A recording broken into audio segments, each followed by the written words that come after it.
Versus Dennis Welp in case number 25 CR 206. The defendant is in court represented by counsel. We were last here on May 14th where the defendant pled guilty to count 5 and count 6, both being sexual battery felonies of the 3rd degree.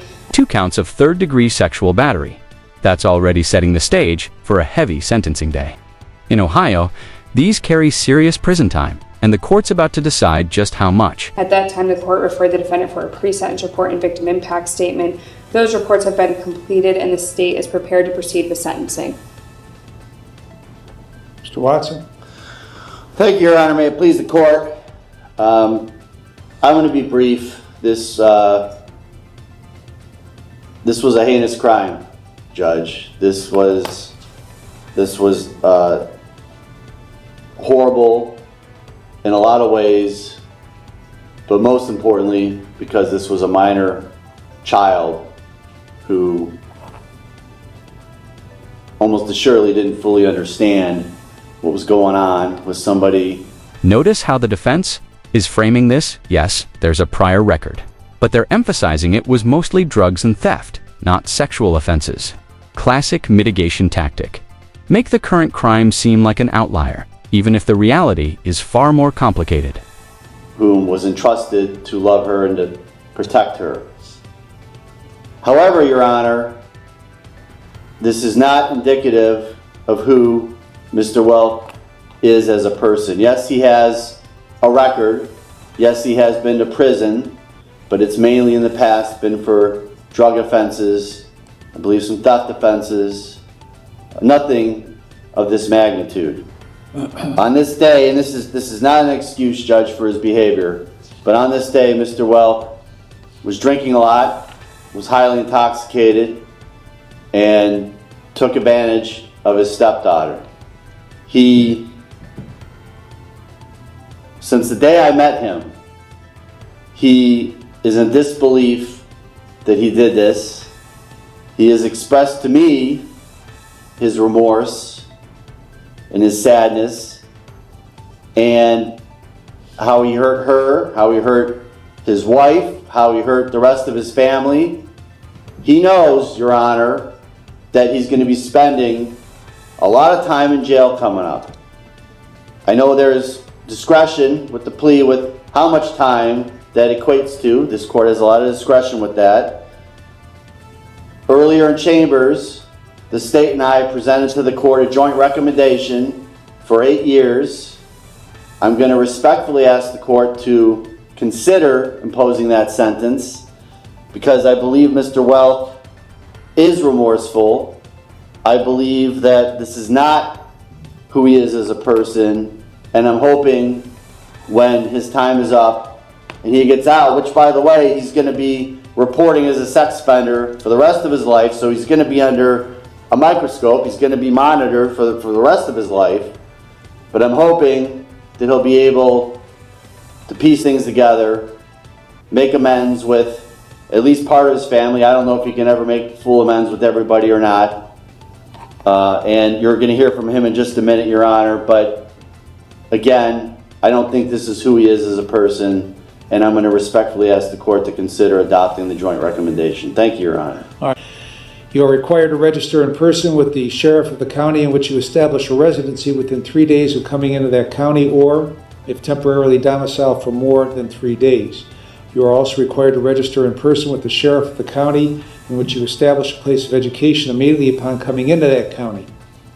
If you establish a place of education in another state but maintain a residence or temporary domicile here, you are also required to register in person with the sheriff or other appropriate official in that other state immediately upon coming into that state. Failure to register, failure to verify residence at the specified times, or failure to provide notice of change in residence address or other required information as described above will result in a criminal prosecution. Mr. Watson, if you would present this to Mr. Welp for his acknowledgement and signature. All right, Mr. Welp, what do you want to tell me before I impose sentence? First and foremost, I'd like to apologize to the courts for appearing before them today. I'd like to apologize to the victim in this case. I'm not going to use alcohol or drugs as an excuse for anything. However, alcohol was a main factor in this case. but I take full responsibility for my actions because I chose to make the irresponsible decision, consuming too much alcohol than I could handle, causing poor, regretful choices leading to my incarceration. I've read the police reports and feel ashamed, embarrassed, and hurt because that's not the person I am. And I wouldn't be standing here today if I would have just been more responsible. I have 4 younger children that I've been... This apology sounds heartfelt on the surface. But remember, remorse in court isn't just about feelings, it's about credibility. And later, the prosecutor is going to challenge whether he really means any of this. That I've let down because of being locked away from them, missing out on watching them grow, having to deal with that as a heartache alone. The only thing I can do now is work on myself while incarcerated, take advantage of all programs they offer, and become a better man and a better father, and not give up doing so. I have to make this my last time in jail, and I plan to. I'm sincerely remorseful to my victim in this case, letting her down when I was supposed to be a father figure in her life. I beat myself up over this every day. Over this, wishing I could take it all back. I just hope she can grow up in life and leave this in the past, and that it doesn't affect her future. Again, I'm sorry to everyone I caused pain to in this case.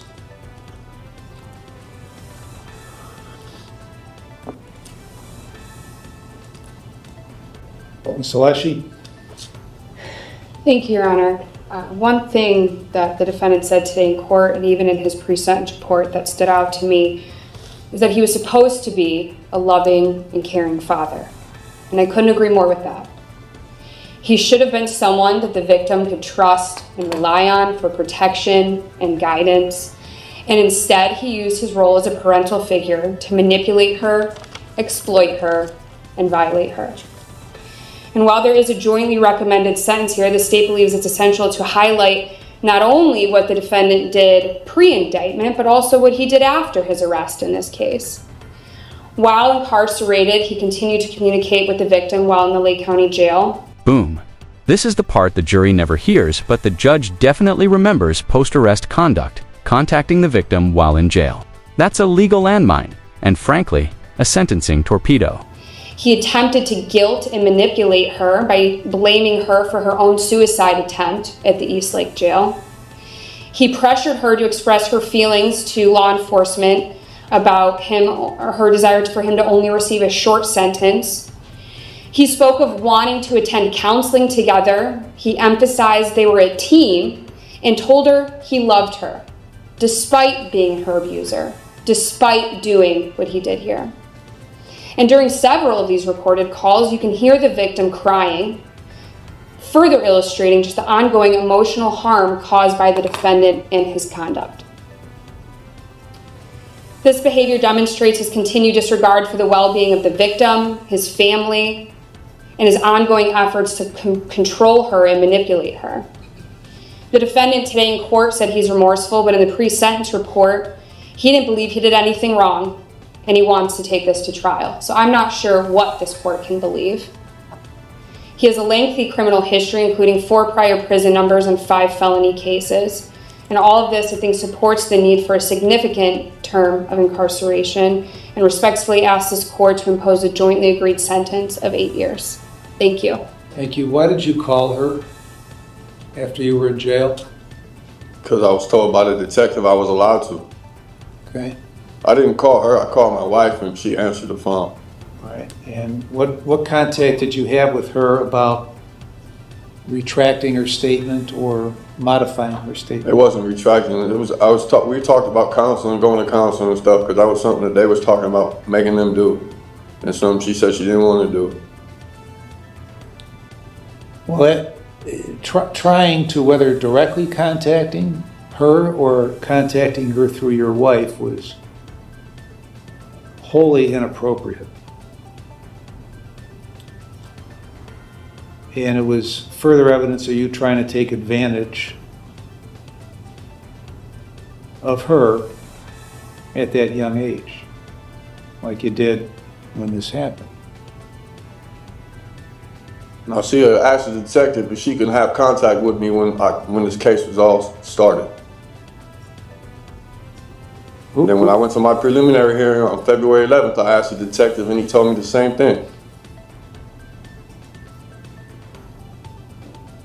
Well, you're experienced enough in the system to have the wisdom that you shouldn't have been contacting her. Okay. In talking to her, having about anything having to do with this case. So, you've in your statement, you say you apologize to her, but then in the pre-sentence report, you talk about how you don't believe you did everything you're accused of doing and wanted to take this to trial. What's that all about? I don't remember exactly what I said, Your Honor, but what I was saying was I don't have recollection of what happened the night of. So I wasn't admitting to, I don't know what happened.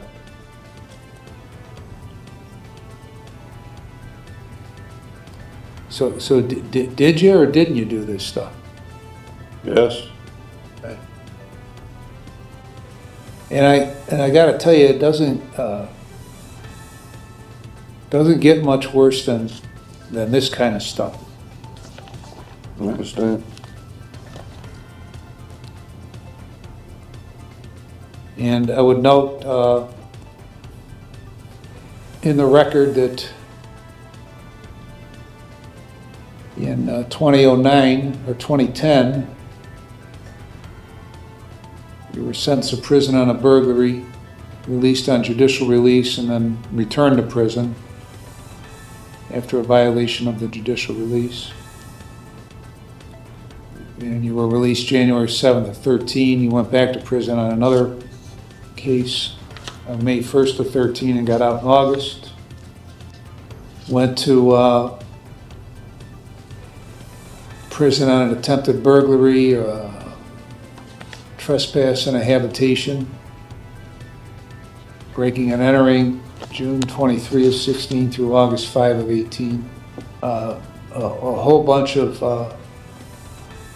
theft offenses between that last prison sentence and where you are today. So you've had a lifetime of criminal activity, but none worse than what has occurred here. So I've reviewed the pre-sentence report and a victim impact statement. Consecutive sentences. That means these prison terms stack, not run together. It's the judicial equivalent of saying, nope, you're not getting a discount for doing them at the same time. I've considered what you have said, what counsel has said,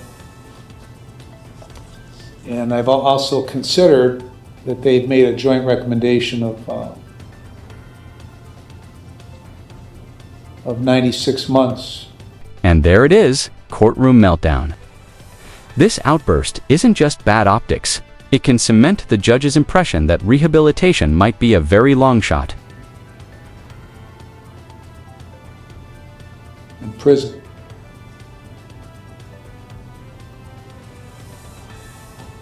And so on count, and I've considered all the provisions in 29, 29, 11, 29, 29, 12, 13, and 14. In consideration of all that, on count 5, I'm going to sentence you to a term of 60 months. On count 6, I'm going to sentence you to a term of 60 months that will be consecutive to one another, with credit for 143 days. Consecutive sentences are necessary to protect the public from future crime by you and for appropriate punishment. Sit down. Get out, man. Come on, man. Sit What down. you mean, man? Stay down. No, man. Get me the fuck out of here, man. Judge. No, And- you took my plea back, man. Get me the fuck out of here, man. Get me out of here. Get me out of here, man. Sit down. Get me out of here, man. Almost done, Judge. Get me the fuck out of here. And they- No, man. Get me out of here. Get me out of here, man. What the fuck you mean, nigga? Get me the fuck out of here.